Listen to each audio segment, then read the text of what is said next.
Welcome to my channel Jai Mata Di educational and career guideline classes by Swati Singh. हम लोग एक बार फिर से चैनल के माध्यम से जुड़े हैं आपसे, और इस चैनल में आज हम हिंदी के प्रोफेसर राकेश कुमार पांडे, जो कि सहायक प्राध्यापक हैं graduate school college for womens के, इनसे हम हिंदी के विषय में बात करेंगे। जैसे कि अभी यूजी और पीजी के एडमिशन की बात करेंगे। यूजी में अगर कोई बच्चा हिंदी के क्षेत्र में अपना करियर बनाना चाहता है तो उसके सामने क्या क्या अवसर हैं, इसके बारे में हम सर से बात करेंगे। बहुत बहुत धन्यवाद। आपने आज इस विषय पर मुझे बोलने का, अपने चैनल में मेरे विचार को साझा करने का अवसर प्रदान किया। दरअसल आज वैश्विक परिदृश्य में हिंदी का महत्व दिनों दिन बढ़ते जा रहा है। आज अगर हम देखें तो विश्व के अनेक देश अपने विश्वविद्यालयों में हिंदी को प्रतिष्ठित करने में लगे हुए हैं। हिंदी विषय के शिक्षक रखे जा रहे हैं। विदेशी लोग हिंदी सीखने के लिए आतुर हैं। इसके पीछे का कारण बहुत लंबा हो जाएगा, मैं इस विषय पर नहीं जाना चाहूँगा, क्योंकि जब क्लास में हमसे बताते हैं तो हिंदी के महत्व के बारे में, हिंदी की क्या महत्व है वैश्विक स्तर से लेकर के और वर्तमान स्थानीय स्तर तक हिंदी का कैसा रास्ता है, हिंदी के कैसे विचार है, हिंदी के कैसे महत्व है, इस पर हम सब क्लास में बताते हैं। अभी जैसा आपने कहा कि हिंदी में जो स्नातक करना चाहते हैं हिंदी प्रतिष्ठा से, उनके लिए क्या क्या अवसर हो सकते हैं। देखिए, आज हम सब जानते हैं कि हिंदी हमारी राष्ट्रभाषा है। संवैधानिक रूप से भले ये राष्ट्रभाषा न हो, लेकिन हिंदुस्तान के तमाम लोग ये मानते हैं और ये व्यवहारिक रूप से राष्ट्रभाषा है। सुदूर पूरब से लेकर पश्चिम तक और उत्तर से लेकर दक्षिण तक आज लगभग सभी स्थानों पर हिंदी लोग समझते और बोलते हैं। इसलिए स्वाभाविक रूप से ये राष्ट्रभाषा के रूप में अपना स्थान दर्ज करा चुका है हिंदी। तो आज तमाम क्षेत्र हैं जिसमें हिंदी के विद्यार्थी अपना करियर बना सकते हैं।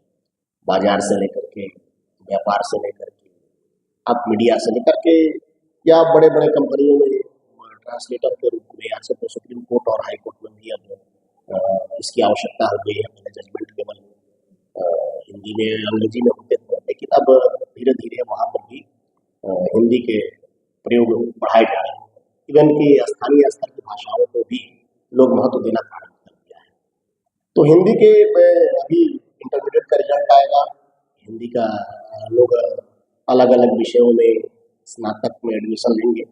मेरा आग्रह होगा कि हिंदी का करियर बनाने वाले आज इसकी बहुत आवश्यकता होगी। इसमें करियर की बहुत संभावना है, रोजगार की बहुत संभावनाएं हैं हिंदी विषय लेकर के पढ़ने वालों को। अभी तक लोग समझते हैं कि हिंदी के मतलब केवल कविता कहानी ही है। कोई कविता कहानी लिखना चाहता हो, पढ़ना चाहता हो, तो हिंदी का प्रयोग कर सकता है, लेकिन ऐसा नहीं है।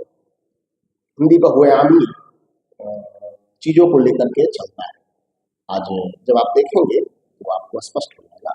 इसलिए मेरा आग्रह होगा विद्यार्थियों से कि हिंदी प्रतिष्ठा आप लें, और अगर आप हिंदी विषय से लेकर के स्नातक करते हैं तो मेरा ये दावा है कि आप बेरोजगार नहीं रह जाएंगे। रोजगार आपको मिल जाएगा। रोजगार मतलब सरकारी नौकरी से नहीं है, आप बेरोजगार नहीं रहेंगे। आपको जीवन यापन के लिए जो सुविधाएं चाहिए, संसाधन चाहिए, अगर आपने ईमानदारी से ये कोर्स किया तो आप बेरोजगार नहीं रह जाएंगे। इसीलिए आप इसको चुनते समय दो चीज़ों को ध्यान रखेंगे।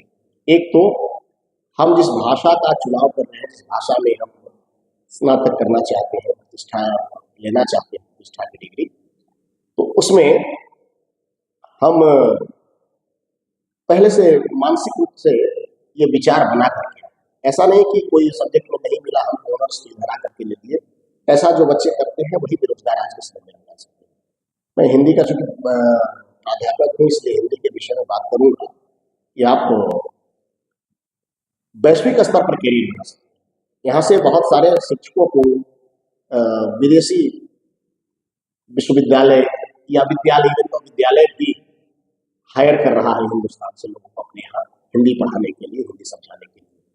तो नई शिक्षा नीति में पहले जो चल रहा था सीबीएसई सिस्टम, उसमें तो CC1 CC2 ऐसा करके आते थे।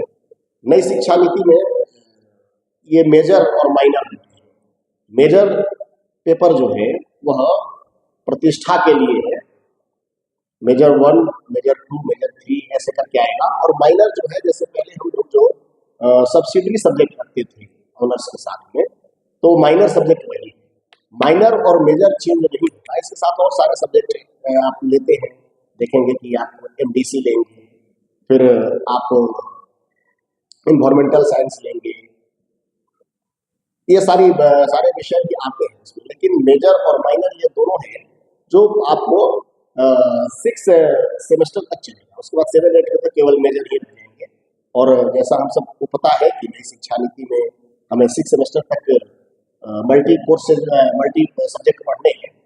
और 1 साल का जो बहुत पहले ऐसा होता था कि वो 1 साल यानी 6-6 महीना के 2 सेमेस्टर ये प्रतिष्ठा का काम करेगा। और उसमें केवल जो सब्जेक्ट के होंगे, जो मेजर आप लेंगे, अगर हम लोग हिंदी की बात कर रहे हैं तो हिंदी मेजर जो लेंगे, तो 7th और 8th सेमेस्टर जो आपका होगा वो टोटली आपका मेजर सब्जेक्ट होगा, हिंदी होगा। बाकी सब्जेक्ट जो होंगे वो छूट जाएंगे। और फिर अगर आप नहीं करेंगे वो 8th सेमेस्टर तक क्लियर, तो आपको जहाँ तक करेंगे नई शिक्षा नीति, आप सबको पता होगा, आजकल बच्चे भी काफ़ी सरकार इस पर जोर दे रही है प्रचार प्रसार के लिए। तो 3 साल तक करेंगे तो सामान्य स्नातक की डिग्री मिलेगी आपको, जिसको जनरल कोर्स हम लोग कहते हैं। और प्रतिष्ठा के लिए आपको 4 साल की डिग्री की आवश्यकता है। तो अगर 4 साल का आप कोर्स करते हैं तभी आपको प्रतिष्ठा के रूप में प्रतिष्ठित किया जाए। धन्यवाद सर, हमारे साथ जुड़ने के लिए, अपना बहुमूल्य कीमती समय प्रदान करने के लिए। हमें लगता है कि सर के द्वारा दी गई जानकारी आप लोगों के लिए बहुत उपयोगी होगी। जो छात्र छात्राएं चाहते हैं कि मैं हिंदी के विषय से प्रतिष्ठा स्नातक करूं, उनके लिए ये बहुत अच्छी प्लेटफॉर्म है कि वो सर के साथ जुड़े और इसको वीडियो को देखें और समझें कि इसमें हम लोग को हिंदी के क्षेत्र में क्या क्या अवसर है। जैसा कि सर ने बता दिया है कि हम लोग सिर्फ राष्ट्रीय नहीं, अंतर्राष्ट्रीय स्तर पर भी जॉब को प्राप्त कर सकते हैं अगर हम हिंदी का विषय लेते हैं। और सरकारी ही नहीं, हम हर क्षेत्र में जाकर इसमें करियर बना सकते हैं। अगर मेरा चैनल आपको अच्छा लगा हो तो प्लीज़ लाइक, सब्सक्राइब और शेयर करें।